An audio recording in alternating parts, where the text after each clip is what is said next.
What if your retirement date wasn't up to you? What if it was decided for you with a single layoff notice? That's what happened to one of my clients, and it's more common than you think. JP Morgan's 2025 Guide to Retirement tells us that 32% of people retire earlier than planned.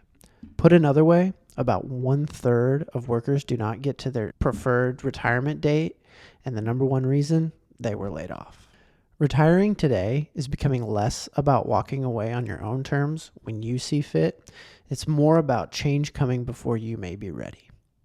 So how do you prepare for the possibility that you may not walk away on your own terms? Today, I'm going to walk through a case study of a couple that I work with who have lived through this.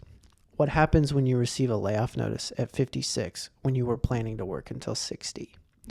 When we walk through their scenario, life unfolding in a way they did not expect, we'll be looking at how to prepare your financial life for the new reality of retirement, the forced exit. Let's rewind to earlier this year. In our annual spring meeting, where we sit down with our clients to review the previous financial year and chart a path for this year's financial goals, my clients said that they wanted to spend more of their time with their family. They weren't looking to retire early, but enjoy a slower life where time went more to the things they value, family. To them, this meant selling their house and moving closer. Well, actually, they ended up moving next door to their grandchildren. With their napkin math, they began talking through taking out a mortgage and beginning a 30-year note while looking at a retirement date in just 4 years. The mortgage felt like pressure, so they wondered, can we do this without a mortgage? What would the financial impact be today of moving into a new house debt-free and still protecting their retirement plan? Well, I strongly believe that simplifying your life, and in this case, meaning not having a mortgage and moving next to your family to regain time, gives you increased flexibility to address the unknowns that life throws at you. So the goal when we got together was to see if we could make the no mortgage, no pressure, living next door to family life possible. The numbers look good. They had oversaved for retirement and could sell about $400,000 of investments to maintain a debt-free life. Then, at 57, with no warning, the plans changed. 4 years until retirement became 4 weeks as one of them received a layoff notice. What did this do to the plan? Because the house was fully paid off, this didn't become a crisis. We had options, time, and space to think through the impacts without any financial pressure. By having the house paid off, they didn't need the income to meet their monthly obligations. There was no scrambling, no emotional decisions. There was time to reflect and ask bigger and better questions. What's the trade-off of working or not working from here on out? Do I even want to go back to work?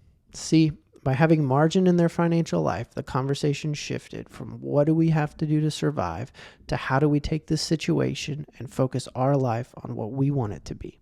It moved quickly from fear to curiosity. A layoff turned into an opportunity because their financial life had simplicity by not having a mortgage. Now, being in the position to move into this house debt-free was not an accident. It was a highlight of good planning. As they were building their wealth, they did not put everything into retirement accounts. They had a mix of retirement accounts, taxable brokerage accounts, and some cash savings. By building up a taxable brokerage account over the years, they bought themselves flexibility before retirement. It allowed them to fund this house without triggering a bunch of extra taxes, and it gave them room to use the money without age-related restrictions. They built flexibility within their savings account that enabled them to trade money for time. The flexibility of different accounts, the flexibility of having a paid-off house, turned what could have been a crisis into an opportunity to further tailor their life goals. We were able to walk them through the financial impact of both events and show them that they could still meet their financial needs to live the life they wanted. About $10,000 a month of spending, taking into account healthcare, travel, time with their grandkids. We were able to show that they could continue this lifestyle even with one income off the table. That doesn't mean every risk is eliminated. It's always better to have more money saved than you do, but it's about coming up with trade-offs that you can live with. In the planning, we ran through a number of risks to further stress test this plan. What if the markets drop? What if healthcare gets more expensive? What if inflation sticks around longer than expected? What if Social Security benefits are cut? Even in those cases, they still had margin. Margin became the solid foundation that allows adjustment rather than panic when life changes. That's the point of planning, and what I want to say something clearly here. This isn't about being rich. It's about being intentional when you're building wealth to use it to reflect your values and goals. They intentionally decided to simplify their life and prioritize being close to family over a long-term portfolio value. Because of their intentionality, when a disruption came, they were ready financially and could turn the focus to bigger, more important questions. So here are some lessons that almost everyone can apply. First, reduce your fixed costs when you can. A paid-off home isn't always the right answer for everyone, but if you're entering into a time of life transition or your work could be uncertain, it can provide the peace of mind that's really hard to measure. Second, build flexibility through account types. Not everything has to be a 401k. Having some in brokerage accounts or Roth IRAs gives you different levers to pull when life throws you a curveball. Third, model different futures, not just the one where everything goes according to plan. Ask yourself what happens if the market underperforms or if you need to retire sooner. Find the trade-offs you're willing to live with. Fourth, define your enough. For this couple, it was time with family, space to breathe, and freedom from debt. For someone else, it might be international travel or volunteering or launching a family business. The point is to be honest about what matters most and build your plan around that. Lastly, plan before you need to. We didn't know she would be laid off, but we planned with margin in case something unexpected happened. And when it did, it felt like an adjustment, not a crisis. That shift in perspective, when something is an adjustment, not a crisis, is everything. I know a lot of people in their 50s today wondering, am I ready? Not just financially, but emotionally. Is the lifestyle I'm living one that I want to keep living? And if not, what are the things that need to change?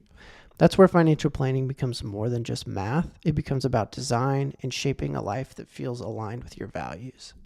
I don't want you to retire just to escape work. I want you to step into something that feels meaningful. That might mean consulting part-time, starting a small business, watching grandkids, or traveling more. But whatever it is, I want you to have the freedom to choose, not be forced into it. And finally, I want to say this. You don't have to do it alone. You can work with someone like me or my team to help you think through and make these decisions. The point is, just start. Don't wait until the layoff, until the illness, until the stress builds. The earlier you build clarity, the more peace you'll have when things don't go as planned. If you're listening to this and you're in your 50s or early 60s and you're starting to wonder if retirement is just around the corner, or if you're trying to figure out what life might look like if you had more freedom, I want you to know it's possible. Not perfect, not certain, but possible. It starts by looking honestly at where you are, where you want to go, and building a plan that can bend with life. That's what we do. That's what this couple did. And that's why this layoff didn't become a disaster. It became a chance to ask, what do we really want now? And that's the question. Asked at the right time can be the beginning of a whole new chapter. If this sounds familiar or something you would be interested in walking through, we would love to partner with you in that. Until next time.